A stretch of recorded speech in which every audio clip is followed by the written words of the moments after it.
ಇನ್ನು ನಮ್ಮ ಜೊತೆ ಚಿಂತಕರಾದಂಥ ಚಕ್ರವರ್ತಿ ಸುಲೆಬೆಲೆ ಅವರಿದ್ದಾರೆ. ಚಕ್ರವರ್ತಿ ಅವರೇ, ಇದೀಗ ಒಂದು ಟ್ರಂಪ್ ಅವರಿಗೆ ಸ್ವಯಂ ಘೋಷಿತವಾಗಿ ನನಗೆ ಈ ಬಾರಿ ಸಿಕ್ಕೇ ಸಿಗುತ್ತೆ ಎಂಬ ಆತ್ಮವಿಶ್ವಾಸ ಇತ್ತು. ಆದರೆ ಈಗ ಅವರಿಗೆ ಈ ಒಂದು ನೊಬೆಲ್ ಪ್ರಶಸ್ತಿ ಲಭಿಸಿಲ್ಲ. ಫಸ್ಟ್ ರಿಯಾಕ್ಷನ್ ಈ ವಿಚಾರಕ್ಕೆ ಸಂಬಂಧಪಟ್ಟಂತೆ?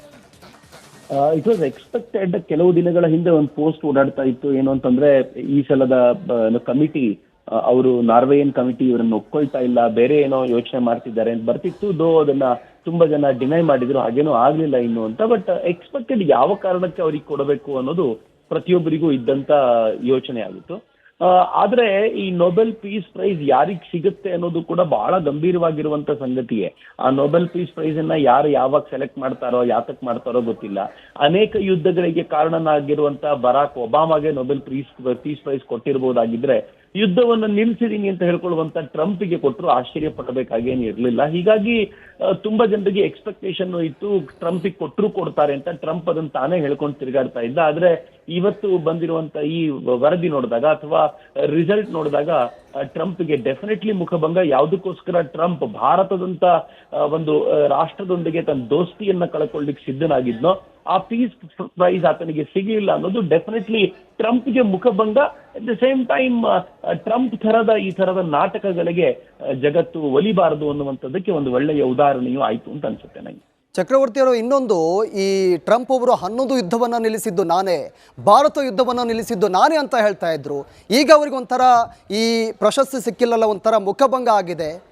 ಈ ಬಗ್ಗೆ ಆಕ್ಚುಲಿ ಏನಂತಂದ್ರೆ, ಟ್ರಂಪ್ಗೆ ಮುಖಭಂಗ ಪ್ರಶಸ್ತಿ ಸಿಗ್ಲಿಲ್ಲ. ಆಕ್ಚುಲಿ ಸಿಕ್ಕಿದ್ರೆ ಬಹಳ ದೊಡ್ಡ ಮುಖಭಂಗ ಆಗಿರ್ತಿತ್ತು. ಯಾಕೆ ಅಂತಂದ್ರೆ ಇಡೀ ಪ್ರಶಸ್ತಿ ತನ್ನ ವ್ಯಾಲ್ಯೂನ್ ಕಳ್ಕೊಂಡಿರ್ತಿತ್ತು. ಮೊದಲೇ ಈ ಪ್ರಶಸ್ತಿಗೆ ಬಹಳ ವ್ಯಾಲ್ಯೂ ಇಲ್ಲ ನೊಬೆಲ್ ಪೀಸ್ ಪ್ರೈಸ್ಗೆ. ಈ ಬಾರಿ ಸಿಕ್ಕಿರೋದು ಕುರಿತಂತೆಯೂ ನಂಗೆ ಹೇಳಲಿಕ್ಕೆ ಕೆಲವೊಂದು ವಿಚಾರಗಳಿವೆ. ಆದ್ರೆ ನೀವು ಸ್ವಲ್ಪ ಗಂಭೀರವಾಗಿ ಗಮನಿಸಿದ್ರೆ ಟ್ರಂಪ್ನ ಕುರಿತಂತೆ ಎಲ್ಲರೂ ಆಡ್ಕೊಳ್ಳಿಕ್ಕೆ ಶುರು ಮಾಡಿದ್ರು. ನಾನು ನಿನ್ನೆ ಮೊನ್ನೆ ರಿಪೋರ್ಟ್ ನೋಡ್ತಾ ಇದ್ದೆ, ಪ್ರಾಬಬ್ಲಿ ಅಜರ್ಬೈಜಾನ್ ಮತ್ತೆ ಅರ್ಮೇನಿಯಾದವರು ಫ್ರಾನ್ಸಿನ ಅಧ್ಯಕ್ಷನ ಜೊತೆ ಮಾತಾಡ್ತಾ ಇರ್ಬೇಕಾದಾಗ, ನಮ್ ಯುದ್ಧವನ್ನ ನಿಲ್ಲಿಸಿದ ಟ್ರಂಪ್ಗೆ ನೀವು ಕಂಗ್ರಾಚ್ಯುಲೇಷನ್ಸ್ ಹೇಳಲೇ ಇಲ್ವಲ್ಲ ಅಂತ ಅವ್ರು ತಮಾಷೆ ಮಾಡ್ಕೊಂಡು, ಇನ್ಫ್ಯಾಕ್ಟ್ ಅದು ಸರ್ಕಾಸ್ಟಿಕ್ ಆಗಿ ಅವ್ರ ಬಗ್ಗೆ ಮಾತಾಡ್ತಾ ಇದ್ದಿದ್ದು, ಎಲ್ಲರೂ ಸರ್ಕಾಸ್ಟಿಕ್ ಪೋಸ್ಟ್ ಮಾಡ್ತಾ ಇದ್ದಿದ್ದು, ಎಲ್ಲಾದ್ರೂ ಡೈವರ್ಸ್ ಕೇಸ್ ನಡೀತಾ ಇದ್ರೆ ಟ್ರಂಪ್ನ ಕರೀರಿ, ಅವ್ನು ಯುದ್ಧ ನಿಲ್ಲಿಸುವ ಸಾಧ್ಯತೆಗಳಿವೆ ಅಂತ ಹೇಳೋ ತರ ಜನ ಆಡ್ಕೊಳ್ತಾ ಇದ್ದು. ಇವೆಲ್ಲವನ್ನ ನೋಡಿದ್ರೆ ಟ್ರಂಪ್ ಆಗ್ಲೇ ಒಂದು ಲಾಫಿಂಗ್ ಸ್ಟಾಕ್ ಆಗ್ಬಿಟ್ಟಿದ್ರು. ಈಗ ಇದು ಸಿಗದೇ ಇರೋದ್ರಿಂದ ಬಹುಶಃ ಟ್ರಂಪ್ ಸ್ವಲ್ಪ ಮಾನ ಉಳಿಸ್ಕೊಂಡಿರ್ಬೋದು, ಅಥವಾ ಟ್ರಂಪ್ ಇನ್ನೂ ಹೆಚ್ಚು ಸಮಾಜದಲ್ಲಿ ಈಗಾಗಲೇ ಟ್ವಿಟರ್ ನಲ್ಲಿ ಅವ್ರ ಕುರಿತಂತೆ ಆಡ್ತಾ ಇರುವಂತ ಮಾತುಗಳನ್ನು ನೋಡಿದ್ರೆ ಬಹುಶಃ ಟ್ರಂಪ್ ಇವತ್ತು ಮುಖ ಎತ್ಕೊಂಡು ತಿರುಗಾಡೋದು ಕಷ್ಟ ಅವ್ರ ಇದರಲ್ಲಿ. ಬಟ್ ಟ್ರಂಪ್ಗೆ ಇದು ರೂಢಿ ಇದೆ, ಈ ತರದ ಎಂಬರಾಸ್ಮೆಂಟ್ ಗಳನ್ನ ಆತ ಬಹಳ ಬೋಲ್ಡ್ ಆಗಿ ಎದುರಿಸ್ತಾನಾಗಿದ್ರಿಂದ ಬಹುಶಃ ನನಗೇನು ಬಹಳ ವಿಶೇಷ ಅಂತ ಅನ್ಸೋದಿಲ್ಲ. ಟ್ರಂಪ್ಗೆ ಡೆಫಿನೆಟ್ಲಿ ಅವನು ಯುದ್ಧ ನಿಲ್ಸಿದ್ದಿಲ್ಲ ಅಂತ ಜಗತ್ತು ಒಪ್ಪಿಕೊಂಡಂತಾಗಿದೆ. ಯಾರಿಗೇನಾಗಿದೆಯೋ ಬಿಟ್ಟಿದೆಯೋ, ಭಾರತ ಮತ್ತು ಪಾಕಿಸ್ತಾನದ ನಡುವಿನ ಯುದ್ಧವನ್ನ ತಾನೇ ನಿಲ್ಸಿದ್ದು ಅಂತ ಆತ ಹೇಳ್ಕೊಂಡಿದ್ದನ್ನ ಇಲ್ಲಿನ ಕಾಂಗ್ರೆಸ್ಸಿಗರು ಏನು ಚಪ್ಪರಿಸಿಕೊಂಡು ಮೇಯ್ತಾ ಇದ್ರು, ಅದೆಲ್ಲವೂ ಕೂಡ ಇವತ್ತು ಕಳೆದೋಯ್ತು ಅವರಿಗೆ. ಈ ಕ್ಷಣಕ್ಕೆ ಜಗತ್ತು ಅದನ್ನು ಒಪ್ಕೊಂಡಿಲ್ಲ ಅನ್ನೋ ವಿಚಾರ ಗೊತ್ತಾಯ್ತು ಅಂತ ಅನ್ಸುತ್ತೆ. ಈಗ ಮುಂದೆ ಏನ್ ಮಾಡ್ಬೋದು ಅಂತ ಟ್ರಂಪ್ ಅವರು, ಈಗ ಪ್ರಶಸ್ತಿ ಸಿಕ್ಕಿಲ್ಲ, ಮುಂದಿನ ಆಯ್ಕೆ ಏನಿರ್ಬೋದು ಅಂತ? ಟ್ರಂಪ್ ತುಂಬಾ ತಲೆ ಕೆಡಿಸ್ಕೊಳ್ಳುವಂತ ಮನುಷ್ಯ ಅಲ್ಲ. ನೀವು ಟ್ರಂಪ್ನ ಬಿಹೇವಿಯರಲ್ ಆಟಿಟ್ಯೂಡ್ ಅನ್ನು ನೋಡಿದ್ರೆ, ಆತ ಒಂದು ದಿನದ ಮುಂಚಿನವರೆಗೂ ಭಾರತ ಮತ್ತು ಪಾಕಿಸ್ತಾನದ ಯುದ್ಧದಲ್ಲಿ ನಾನು ತಲೆ ಹಾಕಲ್ಲ ಅಂತಿದ್ದ. ಇದ್ದಕ್ಕಿದ್ದಂತೆ ನಾವು ಯುದ್ಧ ನಿಲ್ಲಿಸ್ತೀವಿ ಅಂತ ಅವನ ಜೊತೆ ಮಾತುಕತೆ ಅವನು ಕೇಳಿಕೊಂಡಿದ್ದ ನಂತರ ತಾನೇ ಮುಂಚಿತವಾಗಿ ಯುದ್ಧವನ್ನ ನಿಲ್ಲಿಸ್ತಾ ಇದ್ದೀನಿ, ನನ್ನ ಕಾರಣಕ್ಕೋಸ್ಕರ ನಿಲ್ತಾ ಇದೆ ಅಂತ ಟ್ವೀಟ್ ಮಾಡಿದ. ಆನಂತರ 25% ಟ್ಯಾರಿಫ್ ಅಂದ 50% ಹೋದ. ಆನಂತರ 100% ಮಾಡ್ತೀನಿ ಅಂತಂದ, 25% ವಾಪಸ್ ಬರ್ತೀನಿ ಅಂತಂದ. ಒಂಥರ ತಿಕ್ಕಲು ಮನೋಭಾವ ಟ್ರಂಪ್ ಅನ್ನೋದಿದೆ. ಅದು ಯೋಚನೆ ಮಾಡುವಾಗ ನಮ್ಗೇನು ಬಹಳ ವಿಶೇಷ ಅಂತ ಅನ್ಸೋದಿಲ್ಲ. ಜಗತ್ತು ಅದನ್ನ ಹೇಗೆ ಯೂಸ್ ಮಾಡ್ಕೊಳ್ಬೇಕೋ ಅದನ್ನ ಮಾಡುತ್ತೆ.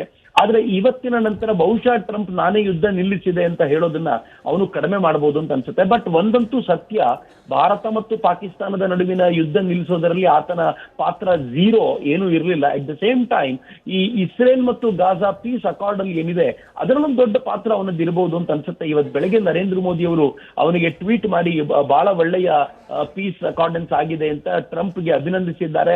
ಅಭಿನಂದಿಸಿರುವ ಬೆನ್ನ ಹಿಂದೆಲ್ಲೇ ಹಿಂಗ್ ಬಂದಿದೆ. ಸೊ ಈಗ ಸ್ವಲ್ಪ ಟ್ರಂಪ್ ಪ್ಯಾಸಿಫೈ ಆಗ್ಬೋದು, ಸಮಾಧಾನ ಚಿತ್ತನಾಗ್ಬೋದು. ಎಲ್ಲ ಏನ್ ಟ್ಯಾರಿಫ್ ವಾರ್ ನಡೀತಿತ್ತು ಅದನ್ನ ಒಂದು ಹಂತಕ್ಕೆ ಕಡಿಮೆ ಮಾಡುವಂತ ಪ್ರಯತ್ನವೂ ಆಗ್ಬೋದು ಅಂತ ನನ್ಗೆ ಅನ್ಸುತ್ತೆ. ಇನ್ನು ಮುಂದೆ ಬದಲಾವಣೆ ಬರಬಹುದು ಅಂತ. ಇನ್ನೊಂದು ಚಕ್ರವರ್ತಿ ಅವರೇ, ಈಗ ಮರಿಯಾ ಅವರಿಗೆ ಈ ಪ್ರಶಸ್ತಿ ಸಿಕ್ಕಿರೋದು, ಈಗ ಈ ಒಂದು ಪ್ರಶಸ್ತಿಗೆ ಅರ್ಹರ ಅಥವಾ ಇವರೇನಾದ್ರೂ ಈ ಪ್ರಶಸ್ತಿಗೋಸ್ಕರ ಲಾಬಿ ಮಾಡಿದ್ರಾ? ಏನು ಹೋರಾಟಗಾರ್ತಿ ಇವರು ಇದ್ರ ಬಗ್ಗೆ? ಮರಿಯಾ ಮಚಾಡೋ ಲಾಬಿ ಮಾಡುವಷ್ಟು ಏನು ದೊಡ್ಡ ಇದಲ್ಲ. ನೀವು ಗಮನಿಸಿದ್ರೆ ಗೊತ್ತಾಗ್ತದೆ. ನಾನು ಯಾಕೆ ನಂಗೆ ಮರಿಯಾ ಮಚಾಡೋ ಬಗ್ಗೆ ಹೇಳಬೇಕು ಅಂತಿತ್ತು ಅಂತಂದ್ರೆ, ವೆನಿಜುವೆಲಾದಲ್ಲಿ ಏನು ದೊಡ್ಡ ಆಂದೋಲನ ನಡೀತು, ಕೆಲವು ವರ್ಷಗಳಿಂದ ನಡೀತಾ ಇದೆ. ಅದನ್ನ ಲೀಡ್ ಮಾಡಿದವರು ಮರಿಯಾ ಮಚಾಡೋ. ಆ ಮರಿಯಾ ಮಚಾಡೋ ಆಕೆ ಏನಿದ್ರು ಅಂತಂದ್ರೆ, ಹೋರಾಟದಲ್ಲಿ ಈ ವೆನಿಜುವೆಲಾದಲ್ಲಿ ಪ್ರಜಾಪ್ರಭುತ್ವ ಸತ್ತೋಗಿದೆ ಅಂತ ಹೇಳೋದು. ನೀವು ಸುಮ್ಮನೆ ಕನೆಕ್ಟ್ ಮಾಡ್ತಾ ನೋಡಿ, ವೆನಿಜುವೆಲಾದಲ್ಲಿ ಪ್ರಜಾಪ್ರಭುತ್ವ ಸತ್ತೋಗಿದೆ. ಮದುರೋ ಯಾರು ಈ ಹಿಂದಿನ ಪ್ರೆಸಿಡೆಂಟ್ ಇದ್ರೋ ಅವರು ವೋಟ್ ಚೋರಿ ಮಾಡಿದ್ದಾರೆ. ನಾನು ಈ ಪದವನ್ನ ಎಕ್ಸಾಕ್ಟ್ ಆಗಿ ಬಳಸುವಂತ ಪ್ರಯತ್ನ ಮಾಡ್ತಿದ್ದೀನಿ. ಅಲ್ಲಿ ಅವರು ರಿಗಿಂಗ್ ಮಾಡಿದ್ದಾರೆ ಅಂತ ಬಳಸಿದ್ರು. ಭಾರತದಲ್ಲಿ ಅದನ್ನು ವೋಟ್ ಚೋರಿ ಅಂತ ಕರೆದ್ರು. ರಿಗಿಂಗ್ ಮಾಡಿದ್ದಾರೆ, ಹೀಗಾಗಿ ಎಲೆಕ್ಷನ್ ಅವ್ರು ಗೆದ್ದಿರೋದು ರಿಗಿಂಗ್ ನಿಂದಾಗಿ ಅಂತ ವಿದೇಶಿ ಶಕ್ತಿಗಳು ಅಲ್ಲಿ ಬಂದು ಅದನ್ನ ಹೇಳುವಂತ ಪ್ರಯತ್ನ ಮಾಡಿದ್ವು. ಅವೆಲ್ಲದರ ನಡುವೆ ಈ ರಿಗಿಂಗ್ ನ ಮಾತುಕತೆ ನಡುವೆ ಮದುರೋ ಬಿಟ್ಕೊಡಲ್ಲ ಅಂತ ಹೇಳಿದಾಗ ಈಕೆ ಅದನ್ನ ಲೀಡ್ ಮಾಡ್ಲಿಕ್ಕೆ ತಾನೇ ತನ್ನದ ಕ್ಯಾಂಡಿಡೇಟ್ ಅನ್ನು ನಿಲ್ಲಿಸಿ ಅವನು ಗೆದ್ದಿದ್ದಾನೆ ಅಂತ ಹೇಳುವಂತ ಪ್ರಯತ್ನ ಮಾಡಿದ್ರು. ಇದೇ ತರ ನೀವು ಸ್ವಲ್ಪ ಗಮನಿಸಿದ್ರೆ ಬಾಂಗ್ಲಾದೇಶದಲ್ಲೂ ಕೂಡ ಹೀಗೆ ಆಗಿತ್ತು. ಅಲ್ಲಿನ ಈಗಿನ ಯಾರು ಅಧ್ಯಕ್ಷರಿದ್ದಾರೋ, ಪ್ರಧಾನಮಂತ್ರಿ ಯಾರಿದ್ದಾರೋ ಅವರಿಗೂ ಕೂಡ ಇದೇ ರೀತಿ ಒಂದು ನೊಬೆಲ್ ಪ್ರೈಸ್ ಅನ್ನ ಕೊಡ್ಲಾಯ್ತು. ಅಲ್ಲೂ ಕೂಡ ಇದೇ ರೀತಿ ವೋಟ್ ಚೋರಿ ನಡೆದಿದೆ ಅಥವಾ ರಿಗಿಂಗ್ ನಡೆದಿದೆ ಎಲೆಕ್ಷನ್ ನಲ್ಲಿ ಅಂತ ಶೇಖ್ ಹಸೀನಾ ವಿರುದ್ಧ ಒಂದು ಆಂದೋಲನ ಕ್ರಿಯೇಟ್ ಮಾಡ್ಲಾಯ್ತು. ಅಲ್ಲಿಂದ ಅವರನ್ನು ಓಡಿಸುವಂತ ಪ್ರಯತ್ನ ಮಾಡ್ಲಾಯ್ತು. ಸೊ ಇವೆಲ್ಲವೂ ಒಂದು ಕೋಆರ್ಡಿನೇಟೆಡ್ ಎಫರ್ಟ್ ಅಂತ ನನ್ಗೆ ಅನ್ಸುತ್ತೆ. ಈ ವೆಸ್ಟರ್ನ್ ಶಕ್ತಿಗಳಿಗೆ, ಪಶ್ಚಿಮದ ಶಕ್ತಿಗಳಿಗೆ ತಮಗೆ ಬೇಕಾಗಿರುವಂತ ವ್ಯಕ್ತಿಗಳನ್ನ ತಮಗೆ ಬೇಕಾಗಿರುವಂತ ನಾಡಿನಲ್ಲಿ ಕೂರಿಸ್ಕೊಳ್ಳಿಕ್ಕೆ ಬೇಕಾಗಿರುವಂತ ಒಂದು ಬಲು ದೊಡ್ಡ ನಾಟಕ ಅಂತ ಅನ್ಸುತ್ತೆ. ನೀವು ಬಹಳ ಆಶ್ಚರ್ಯ ಏನ್ ಪಡಬೇಡಿ. ಇನ್ನೊಂದು ವರ್ಷವೋ 2 ವರ್ಷವೋ ಕಳೆದ ನಂತರ ರಾಹುಲ್ ಗಾಂಧಿಗೂ ಕೂಡ ಹೀಗೆ ಒಂದು ಪ್ರಜಾಪ್ರಭುತ್ವದ ಉಳಿಸೋದಕ್ಕೋಸ್ಕರ ಹೋರಾಟ ನಡೆಸಿದ ವ್ಯಕ್ತಿ ಅಂತೇಳಿ ಅವನಿಗೂ ಒಂದು ಪ್ರಶಸ್ತಿಯನ್ನು ಕೊಟ್ಬಿಟ್ರೆ ಯಾರು ಆಶ್ಚರ್ಯ ಪಡಬೇಕಾಗಿಲ್ಲ. ಯಾಕೆಂದ್ರೆ ಈ ತರದೊಂದು ಎಫರ್ಟ್ ಅನ್ನು ಅವ್ರು ಯಾವಾಗ್ಲೂ ಮಾಡ್ತಿರ್ತಾರೆ. ಸೊ ಅದು ಬಾಂಗ್ಲಾದೇಶದಲ್ಲಿ ನಡೀತು, ಈಗ ವೆನಿಜುವೆಲಾದಲ್ಲಿ ಅದೇ ತರ ಭಾರತದಲ್ಲೂ ಕೂಡ ಒಂದು ವೋಟ್ ಚೋರಿಯ ಪ್ರಕರಣಗಳು ಇದನ್ನು ಹೊರಗೆ ತರುವಂತ ಅಥವಾ ಇದರ ಕುರಿತಂತೆ ತುಂಬಾ ಮಾತನಾಡುವಂತ ಪ್ರಕ್ರಿಯೆ ನೋಡಿದ್ರೆ ಈ ನೊಬೆಲ್ ಪ್ರೈಸ್ ಅನ್ನೋದೇ ನಂಗೊಂಥರ ನಾಟಕ. ಅದರಲ್ಲೂ ಸ್ಪೆಷಲಿ ಪೀಸ್ ಪ್ರೈಸ್ ಏನಿದೆ, ಸೈನ್ಸಿಗೆ ಕೊಡೋದನ್ನ ಬಿಟ್ಟು ಉಳಿದಂತೆ ಈ ಪೀಸ್ ಪ್ರೈಸ್ಗಳೆಲ್ಲ ಏನಿವೆ ಅದೊಂದು ನಾಟಕ ಅನ್ಸುತ್ತೆ. ಒಂದು ಗ್ಲೋಬಲ್ ಡಿಪ್ಲೊಮ್ಯಾಟಿಕ್ ಇದಕ್ಕೆ ಯೂಸ್ ಮಾಡ್ಕೊಳ್ತಾರೆ. ವಿಶೇಷವಾಗಿ ಅಮೆರಿಕ ಮತ್ತು ಡೀಪ್ ಸ್ಟೇಟ್ ಅದನ್ನ ಯೂಸ್ ಮಾಡ್ಕೊಳತ್ತೆ ಅಂತ ನನ್ಗನ್ಸುತ್ತೆ. ಹೀಗಾಗಿ ಮರಿಯಾ ಮಚಾಡೋಕ್ ಸಿಕ್ಕಿರೋದು ನಂಗೆ ಬಹಳ ವಿಶೇಷ ಅನ್ಸೋದಿಲ್ಲ. ನೀವು ಮಲಾಲಾಗೂ ಕೂಡ ಪ್ರೈಸ್ ಕೊಟ್ಟಿದ್ದಾರೆ ಇವರು ಇದೇ ರೀತಿ.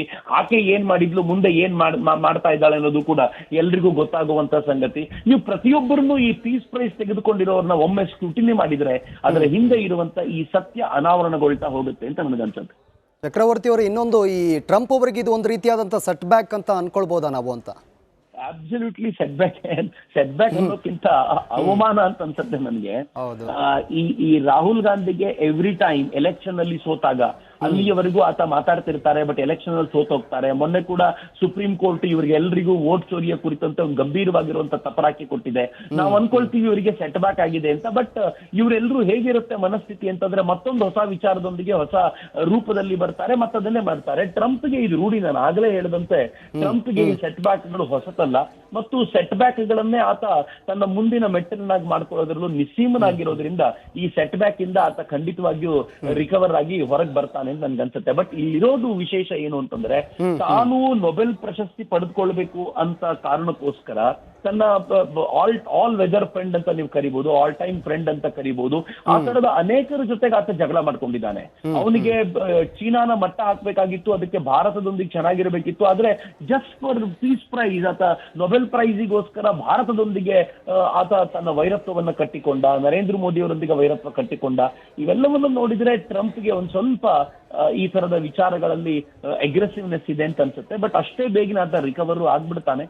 ಬಹಳ ಅಚ್ಚರಿ ಪಡಬೇಕಾಗೇನಿಲ್ಲ. ಇನ್ನು ಕೆಲವೇ ದಿನಗಳಲ್ಲಿ ಮತ್ತೆ ಆತ ನಾನು ಭಾರತಕ್ಕೆ ಬರ್ತೀನಿ, ನಾನು ನರೇಂದ್ರ ಮೋದಿ ಕ್ಲೋಸ್ ಫ್ರೆಂಡ್, ನಾನು ಟ್ಯಾರಿಫ್ ತಗೋತೀನಿ, we are very great friends ಅಂತ ಹೇಳಿ ರಿಕವರ್ ಆಗಿರುವಂತ ಫೇಸ್ ಅಂತ ತೋರಿಸಿದ್ರೆ ಯಾರೂ ಆಶ್ಚರ್ಯ ಪಡಬೇಕಾಗಿಲ್ಲ ಅಂತ ಅನ್ಸುತ್ತೆ.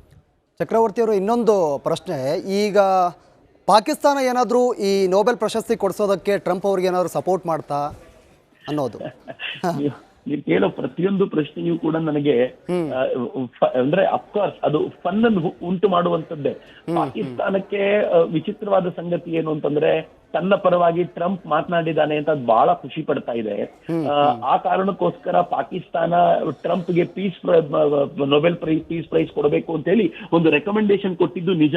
ಅದು ಯಾವ ಕಾಲಕ್ಕೆ ಅಸೀಂ ಮುನೀರ್ ಮತ್ತು ಪಾಕಿಸ್ತಾನದ PM ಇಬ್ರು ಕೂಡ ಟ್ರಂಪ್ ಭೇಟಿ ಮಾಡಿದ್ರು. ಆ ಭೇಟಿ ಮಾಡುವ ಹೊತ್ತಲ್ಲೇ ಅವ್ರು ಈ ತರದ ಒಂದು ರೆಕಮೆಂಡೇಶನ್ ಕೊಟ್ಟಿದ್ರು. ಬಟ್ ಸ್ವಲ್ಪ ಯೋಚನೆ ಮಾಡಿ, ಪಾಕಿಸ್ತಾನದ ರೆಕಮೆಂಡೇಶನ್ಗೆ, ಅದು ಪೀಸ್ ಪ್ರೈಸ್ ನ ರೆಕಮೆಂಡೇಶನ್ಗೆ ನಯಾ ಪೈಸೆ ಆದ್ರೂ ಕಿಮ್ಮತ್ತಿದೆಯಾ? ಯಾವುದು ಟೆರರಿಸ್ಟ್ ಫ್ಯಾಕ್ಟರಿ ಅಂತ ಜಗತ್ತಿನಾದ್ಯಂತ ಇವತ್ತು ಪ್ರೂವ್ ಆಗೋಗಿದೆಯೋ, ಭಾರತ ಟೈಮ್ ಅಂಡ್ ಅಗೈನ್ ಅದನ್ನ ಯುನೈಟೆಡ್ ನೇಷನ್ಸ್ ನ ಆರ್ಗನೈಸೇಷನ್ ಅಲ್ಲಿ ಪ್ರೂವ್ ಮಾಡ್ತಾನೆ ಬಂದಿದೆ. ಅಂಥದ್ದೊಂದು ಟೆರರಿಸ್ಟ್ ಕಂಟ್ರಿ ತಾನು ಇಂಥವನಿಗೆ ಪೀಸ್ ಪ್ರೈಸ್ ಕೊಡಬೇಕು ಅಂತ ಹೇಳಿದ್ರೆ, ಬಹುಶಃ ನನಗೆ ಎಲ್ಲೋ ಒಂದ್ ಕಡೆ ಅನ್ಸುತ್ತೆ ಪಾಕಿಸ್ತಾನ ಲೆಟರ್ ಬರೀದೆ ಹೋಗಿದ್ದಿದ್ರೆ ಈತನಿಗೆ peace prize ಸಿಕ್ಕಾದ್ರೂ ಸಿಕ್ಬಿಡ್ತಿತ್ತೇನೋ.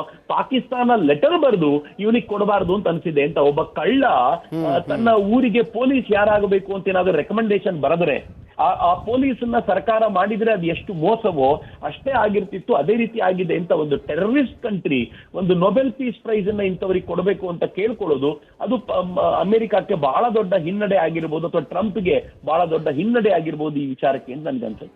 Okay, thank you ಚಕ್ರವರ್ತಿ ಅವರೇ ರಿಪಬ್ಲಿಕ್ ಜೊತೆ ಮಾತನಾಡಿದ್ದಕ್ಕೆ.